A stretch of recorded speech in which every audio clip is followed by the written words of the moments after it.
Good morning, students. In this video, we are discuss about combustion and flame.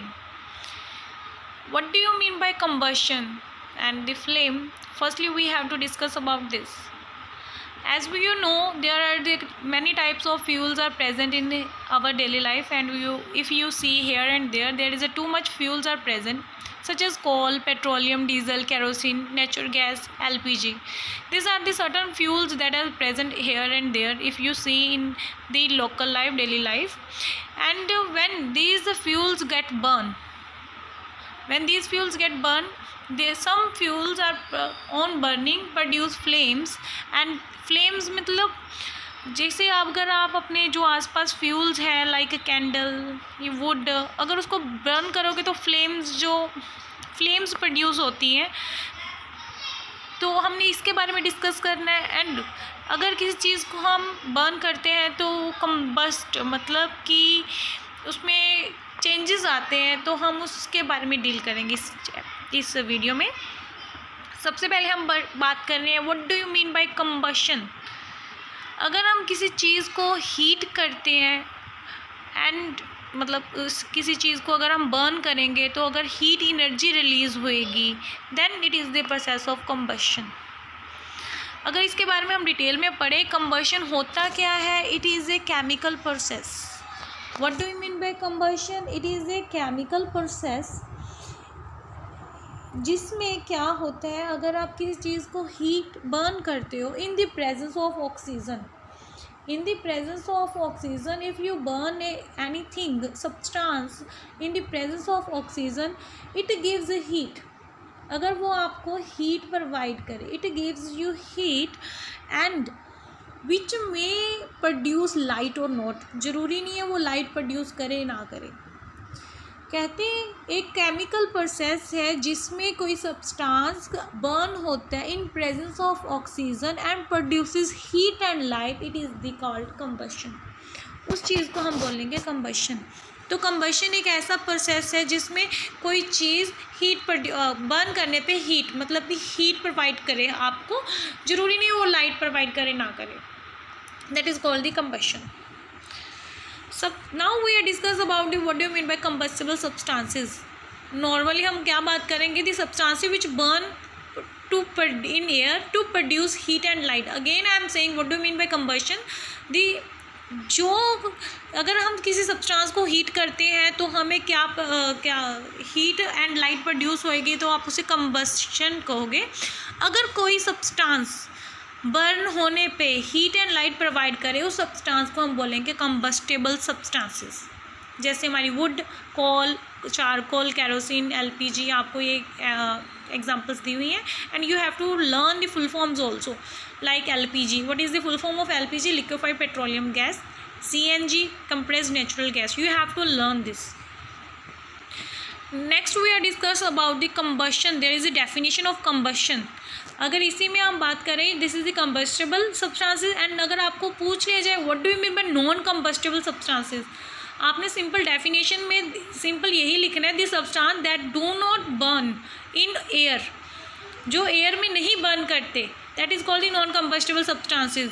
आप उसकी example लिख लो, iron की कोई भी चीज़ है वो उसको आग नहीं लगती ना। नॉन कंबस्टेबल में पत्थर आ गया, स्टोन पीसेस आ गए, आपका ग्लास आ गया, जो नॉर्मली नहीं बर्न कर रहा, that is called the non combustible substances. There is question exams में आता होता है what is the difference between the combustible and the non combustible substances, that's why you must know about this. Next we are discuss about the combustion. What do you mean by combustion? एक chemical process है। Chemical process में बार बार इसलिए बोल रही हूँ क्योंकि इसमें चेंजेस होते हैं। Normally there are the two type of the changes, processes, physical and the chemical changes processes. And this is the chemical process क्योंकि इसमें नई चीज़ बन रही है। Chemical process in which the substance react to oxygen to produce heat, कि oxygen की presence में ही बर्न करेगा। आप इसके एग्जांपल घर पे ले सकते हो, जैसे मम्मा आपने नॉर्मली मंदिर में देखा होगा, या फिर एक आप कैंडल लेके देख लेना।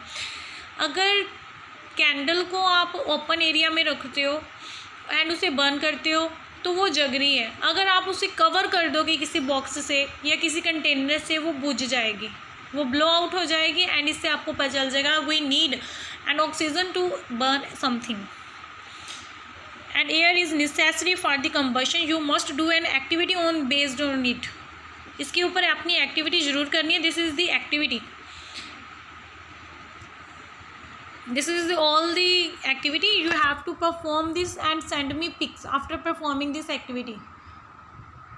Okay, take a screenshot and after that do it and send me the video or any crafting material if you used it. Now there is the ignition temperature. This is a major point for the whole chapter. Ignition temperature क्या होता है? कहता है एक minimum मेरे को temperature, इतनी temperature चाहिए होगा किसी सब्सटेंस को बर्न करने के लिए. जो मुझे कम से कम मिनिमम टेम्परेचर किसी सब्सटेंस को बर्न करने के लिए चाहिए, that is called the ignition temperature. जैसे हम एग्जांपल ले लेते हैं. आपने एक पेपर को बर्न करना है, तो आपने क्या लिया? एक मैच स्टिक ली, उसको रब किया और उसको जगा के आपने पेपर को बर्न करना शुरू कर दिया. कई बार इसमें क्या होता है, आपको कुछ सेकंड्स उसको लगाना पड़ता है, फिर जाके पेपर बर्न होता है. ऐसे नहीं होता लगाया और साथ में पेपर ने बर्न करना शुरू कर दिया, ऐसा कभी नहीं होता. वो कुछ टाइम लेगा.